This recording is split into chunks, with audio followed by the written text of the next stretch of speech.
Bismillah, Assalamualaikum warahmatullahi wabarakatuh. Oke teman-teman, di sini saya akan menunjukkan beberapa barang-barang yang saya gunakan untuk merakit PC untuk kebutuhan desain grafis. Oke, yang pertama ini saya membeli kipas CPU ya, mereknya LCY.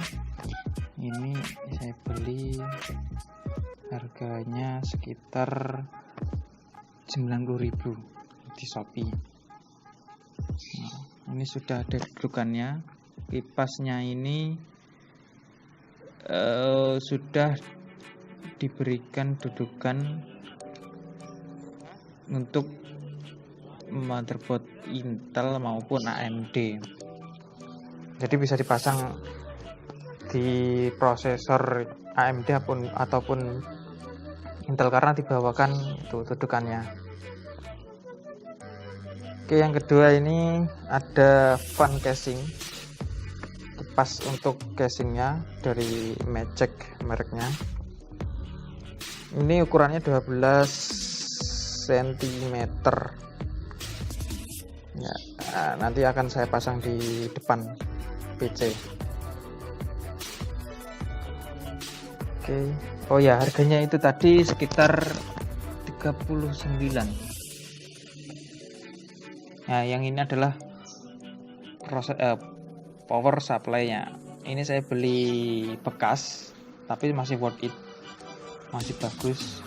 Harganya sekitar 100.000. Untuk wattnya ini 500 watt. Ya, walaupun tidak pure, mungkin ini pure-nya hanya 350 atau 400 saja. Tapi masih worth it dan kelihatan bagus. Oke, terus kemudian fan casing lagi, tapi ini akan saya pasang di belakang PC. Ukurannya ini sekitar 8. Nah, sebenarnya saya mau beli yang 12, akan tetapi karena casingnya yang belakang ini kecil, jadi saya belikan yang ukuran 8.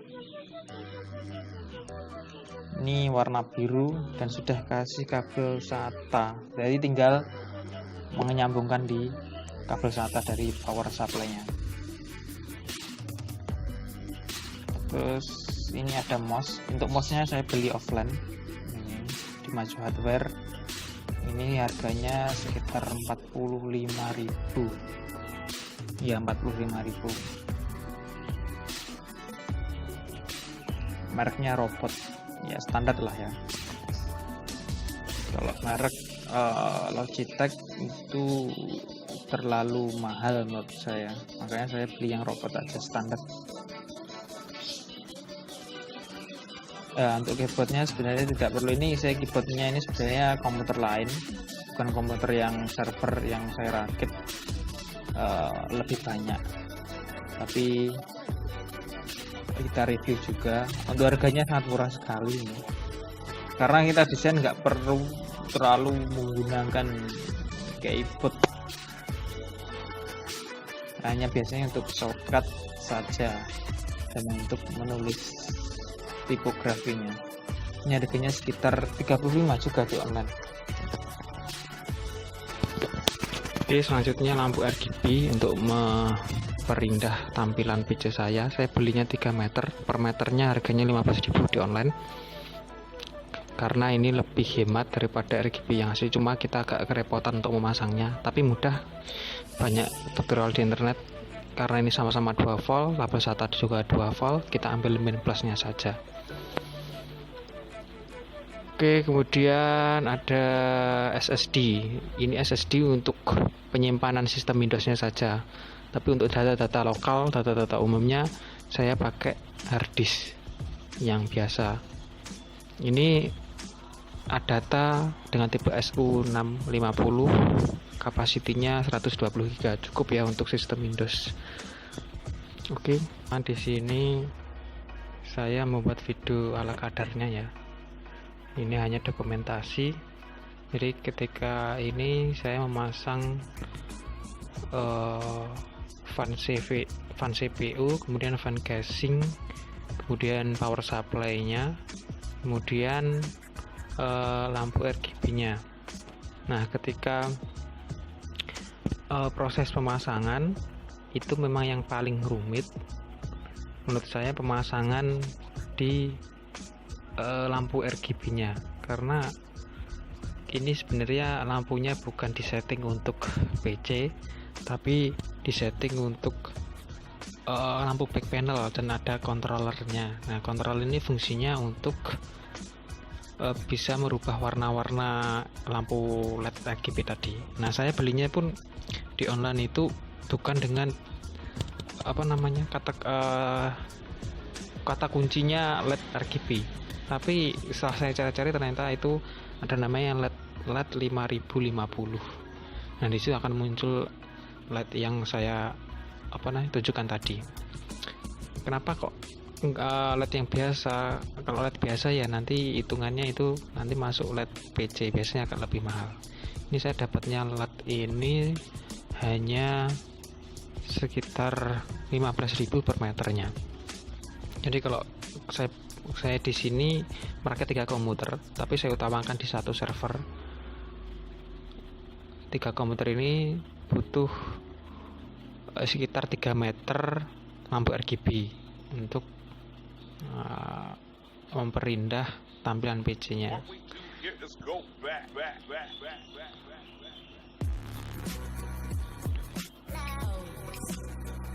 Nah, di sini kendalanya karena kita masang secara manual, kita cari kabel SATA. Di situ biasanya ada warna merah dan hitam. Biasanya kalau merah itu kalau nggak salah positif ya. Nah, karena di lampu RGB-nya itu udah ada tanda positif dan negatif, kita tinggal mensoldernya saja. Jadi tinggal nyatuin aja gitu. Tapi ini hanya saya perindah di PC-nya, yaitu fan casing RGB dan cover sampingnya saya pakai akrilik, jadi lebih kelihatan bodinya. Hanya itu saja. Tapi untuk yang saver itu saya upgrade hampir semuanya ya. Yang saya tidak beli itu hanya prosesor CPU-nya saja, karena prosesor CPU-nya kita sudah punya, hanya beli motherboard, PSU, kemudian RAM, hard disk, SSD, fan casing, kemudian fan CPU, itu aja. Nah, untuk biayanya saya hanya menghitung yang satu ini aja ya, karena kalau yang lain itu sebenarnya hanya merubah tampilannya saja biar lebih meriah. Kalau di sini tidak hanya meriah tapi juga performanya saya upgrade. Nah, performanya di sini saya memakai budget sekitar hampir 2 juta, nggak nyampe 2 juta untuk merakit PC ini. Tapi sudah lumayan untuk belajar editing, karena ini memang niatnya hanya untuk belajar editing saja. Untuk gaming, karena ini di lembaga pondok maka tidak boleh sebenarnya, hanya untuk belajar editing saja. Untuk gaming pun sebenarnya bisa, tapi untuk gaming AAA seperti yang sekarang tidak akan bisa, karena saya masih pakai prosesor i5 tipe 2500, kemudian VGA nya juga masih 1 GB GT640, jadi masih sangat jadul sekali. Tapi nggak apa-apa, karena ini hanya niatnya untuk belajar desain. Nah, ini tadi habisnya tidak kurang dari 2 juta untuk upgrade. Ini tanpa monitor, tanpa casing CPU-nya, tanpa keyboard dan mouse. Kalau mouse-nya udah ya. Tuh.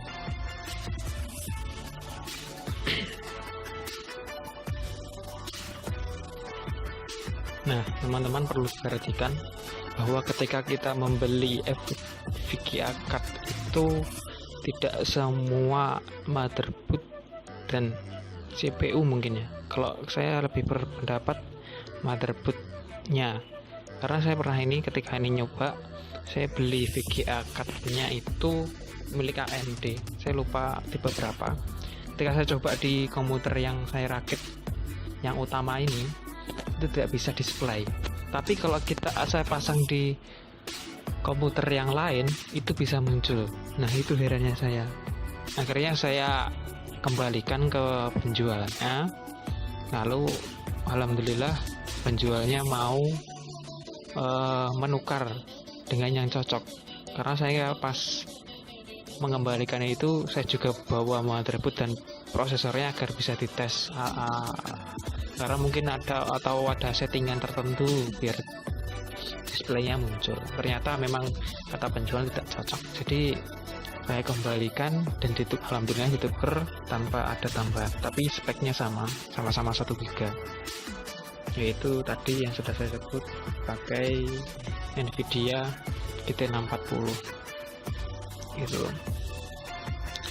Kemudian terkendala juga RAM, kadang tidak display itu masalahnya di RAM. Ada RAM juga yang tidak cocok ataupun slot di RAM itu kotor. Jadi proses perakitan itu kadang ada mudahnya, kadang enaknya. Kalau merakit dari bahan bekas ya konsekuensinya seperti ini, ada yang tidak cocok, ada yang tidak. Bahkan ada pun kita dapat barang yang rusak, itu pun juga sangat riskan sekali untuk kita rakit.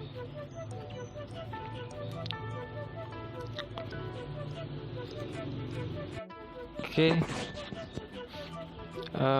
selanjutnya ini hari kedua, saya 2 hari untuk merakit ini karena masih menukar VGA cardnya. Setelah ditukar alhamdulillah bisa nyala, kemudian saya lanjutkan.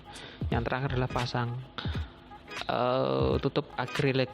Nah di sini kalau covernya teman-teman semua ini masih lama, nggak perlu diganti untuk bisa tampilannya itu seperti tampilan komputer gaming lah. Akan tetapi hanya cukup kita beli akrilik saja, kita sesuaikan ukurannya dengan set cover dari CPU nya ini. Jadi kita beli, kalau saya belinya di online itu sekitar, kalau dipukul, kalau saya belinya 3, kalau jadi dibagi 3 itu perkiraan satu akrilik untuk cover CPU ini sekitar habis 35.000. Jadi mungkin sangat murah sekali. Nah untuk pemasangnya ya secara otomatis kita ngebur manual ya, karena saya sudah pakai ada bur portable, jadi lebih gampang lagi. Kita bur di sisi besinya, besi covernya, kemudian kita juga bur di akriliknya. Kemudian untuk murnya atau skrupnya menyesuaikan mata burnya, mau gede apa kecil. Kalau saya sarannya yang kecil aja biar nggak terlalu kelihatan murnya.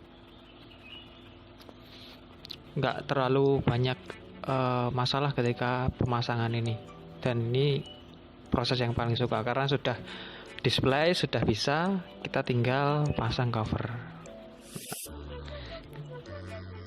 Jadi ketika pasang ini yang proses yang menurut saya mudah sekali. Oke, udah nyala ya, kurang lebih seperti itu, hanya sederhana, tetapi untuk menambah estetika ini tentunya akan menambah semangat kita untuk kalau saya sendiri kan niatnya desain, belajar desain, jadi biar tambah semangat untuk kita belajar desain.